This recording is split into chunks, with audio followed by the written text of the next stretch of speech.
everybody who is really serious about content will be flirting me at the end of this session.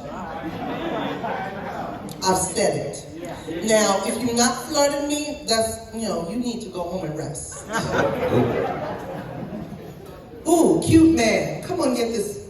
Oh, am I giving it to her? Yes, please. Thank you very much. I thought you were going to kind of give it to her yourself. Okay. Because she's pretty. Hey, pretty one. Hi there. Good afternoon. It's Cheryl here from Cheryl Talks Africa. Now, I'm going to laugh because Miss Sherry here, funny enough, actually gave me some advice a few months back about Ghanaian men and so forth. But funny enough now, I'm actually married to a Ghanaian. Just to say, we had some, anyway, that's another story, right? But jokes aside, no, that was never the plan. I came to Ghana originally as a mom of 2 children. As I say, my name's Cheryl. I started a channel, I'm going to be honest with you all. I started it at first, and I've had a 4-month break. Hello everyone, I'm Skybell, and I have a YouTube channel called Skybell. And my main content is called The Rooted Experience, where I showcase African village life. So I travel across Ghana and across Africa, like we're moving, and I showcase the beauty, the heritage, and the culture of the African village life, essentially. And I also have my business, Wellskin, as well. Nice. Check it out. My name is Charles Osu Amponsa. Sorry. Charles Osu Amponsa. Yeah, I'm an upcoming music director, that is technical producer. Yeah, I came with SKT, and I'm in the team of SKT. So he's here, and he will tell us more about their channel, so I don't have to hit it. Nice one. Welcome. SKT in focus. Mr. Charles Aponsa, honestly, a friendly Charles Aponsa. Alright, so the prime focus of my channel is to interview Africans in the diaspora in their prospective works, okay? I have realized that when we get up there, all we think about is contemporary. Meanwhile, there's a lot of opportunities that we can grasp. And there's a lot of successful Africans in the diaspora that you can talk to. They can coach you and mentor you, so you can walk the path of, success. So pretty much that's what I want to do, interview Africans in the diaspora in their prospective works. Very successful ones, of course. SKT, because I'm new to content creation. I'm here to learn. I follow WODEMAYA as well, so once it's in here, I know I'm going to learn something from him as well. Nice one. Okay, so no, I just came to Ghana. Okay. So I saw the poster on Instagram. I'm like, I should be here. I just want to learn and connect. I'm the CEO of Hitro Studios. It's a branding company in Nigeria, based in Abuja. We do UI, UX, full branding. We're trying to become content creators, so we are here today. We are all new here. Welcome. Oh, at least your name, please. Your brother. Oh, okay. My name is Adam. I'm a travel consultant. I use this keyboard is in my description, and they make, let's say, $2,000 a month just by mentioning that they're using this keyboard, and then people are buying it. I could say, oh, I wear this necklace, click in the link below, that sort of thing. So it's another way for you to make money. And then the other way is kind of creating content for brands outside of your own platform.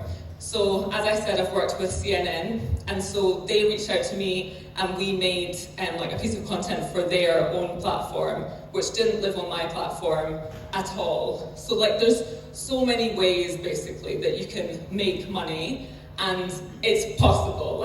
I just want to be here and stand here and say that I, at the start, didn't know anything, and now I've got to a point where I could support me and my whole family to move from Scotland to Ghana and, you know, like live a nice life. So like anyone in this room can do it. I'm no different to any other person here. Everyone has the same like chances on YouTube, and that's one thing that I think is amazing about YouTube, is everyone can go on there for free. You can create an account for free. You can subscribe to people for free. Like everyone here should subscribe to everyone's channel, because why not? Like you've got nothing to lose, and that will boost everyone else's channel to allow the algorithm advance than the sort of picture side of things, or anything, to be honest.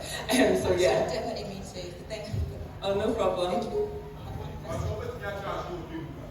Oh, Vanessa, Wasimba. You think content, what comes to you? And then once you decide on a title, Yes. once you decide on a title, what's the process then? For example, let's take the Americana, the famous Americana in the Chocho video, and talk about that. How many guys have seen that video? Oh, okay, so that's a good reference point here. Thank you. Thank you.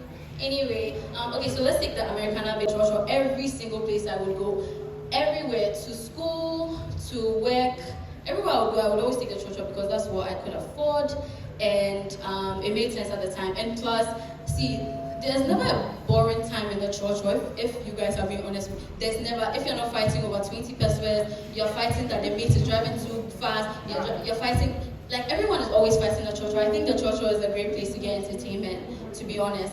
And I don't think that there was, I don't know, I mean, I just know my people, like we know it. For you, with me, I know that people, when you look at my metrics, I know the peak time for people to consume my content is around 6, 7, 8. So I will shoot the content, schedule it at that time to be posted, and go to sleep. By the time I wake up, the content has engaged itself, because that is the time people are online to consume my content. So with this daytime, all those things, you would know about how your content is performing. I always tell people, content creation is more than just posting the video and going to sleep. We all can do that. I can just drop video. But you see, when you are starting this, you need to understand a lot. It is an art that you need to study. You need to understand metrics, platform dynamics. And there are content that will do well on Twitter. You post it on Facebook, for instance. And if you don't know the person, don't listen to them, because listen, it has gotten to a level where I am looking at expanding, going to other countries and all those things. I always tell people, if I listen to them, I wouldn't be here. I left OMG about 3 years ago. I've not worked for anyone. I've been able to make a living out of YouTube. And because of one comment, I should stop yelling.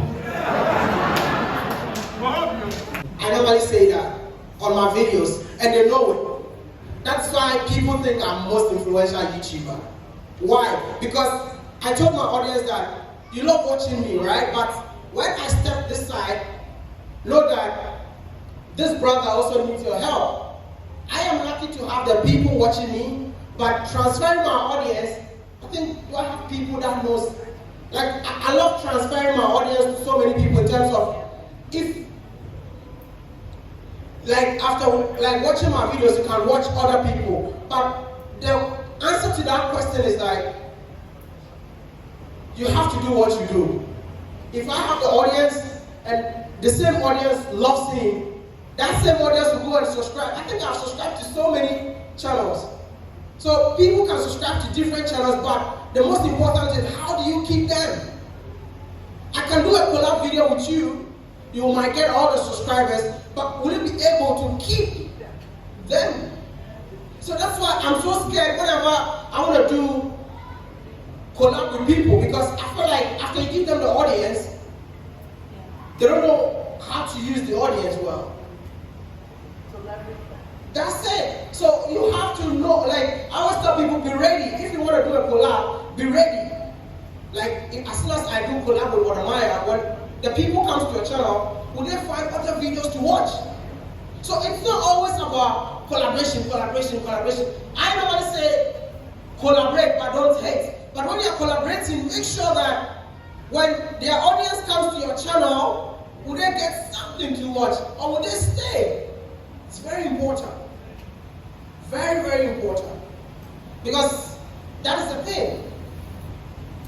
Okay, next one here. Hey! I knew definitely you were going to say something because I missed your. Yeah. Good to see you, man. Good to see you, brother. Yes. That's been on my comment section almost every single day. There's no video that I've dropped that he has never commented. Please, a round of applause. He's not very good. What are you doing here? Well, I came for a short holiday from Texas, actually. And I flew Qatar Airways. I think Miss Trudy did the same thing too. Yeah. It's a long flight. Yeah. All right, so I have a simple question. Is venting, you know, we've seen a lot of venting videos. Is venting good? People who come and they rant, just say things that are off their chest. So for me, like, an example is my mom, we applied for a visa for my mom, and the Ghanaian embassy in Washington, D.C. did not, you know, they refused to grant the visa. You have to fire it up. So I'm asking, is venting good? It's very good. I was once like that. I was more controversial. I don't know. Sometimes I used to be like, something might happen. I'll just come. I don't want you to agree with me. I'm just speaking my mind. After speaking my mind, I just leave and close my laptop. By the time I come, people are fighting in the comment section. Me, I just spoke my mind. I'm out. Especially when China start misbehaving. Yes. I will just find it out. Listen, don't forget that whatever you do, people watch it. And it will get to them. See, those days, whenever I go to Kenya, I get arrested at the border. They don't want me to enter. Then what I did was, don't worry, I'm gonna speak. So this time when I'm going, WODEMAYA, welcome to Kenya. It has impact. So you have to speak about it. Next one. Hi, WODE. I'm Yaba. I'm with Ghana Bound. And one of our main focuses is to show the diaspora how they can too come back here. Because there are a lot of people abroad who don't know Africa is actually an option for them to come and move to. Now, we want to show the positives. However, there are some things and topics that are controversial that we are really passionate about and we want to talk about it on the platform. Now, from a financial point of view, so those videos, we might create them and freeze them for a minute. So, will advertisers look at those videos, or people who advertise on, the AdSense and all of that, will it affect that if you've got I don't want to say negative, but possibly controversial video? It won't affect it. I think the ads only affect black-related content. How do you want to speak about that? So we have a YouTube representative from West Africa, the whole of Sub-Saharan Africa, yeah? So I think he will be the best person to answer that question. Hi everyone. Really so good to see you guys. Like, see the number of people here. It's ridiculous. But anyway, just to quickly answer that. No, if it's controversial, but not, not violating any of our community guidelines. So that's nudity, profanity, those kinds of things, you should be fine. So if you're talking about, a particular topic that, is controversial, but it's controversial in terms of culture, but not necessarily violating any of our community guidelines, you should be fine. But I think most people would see, you guys are probably familiar with the yellow icon, right? So when you see the yellow icon, that means we're reviewing it, but usually, as long as it's not violating community guidelines, you're fine. Thank you, Adi. Okay, next one here. Thank you so much, WODE, for organizing.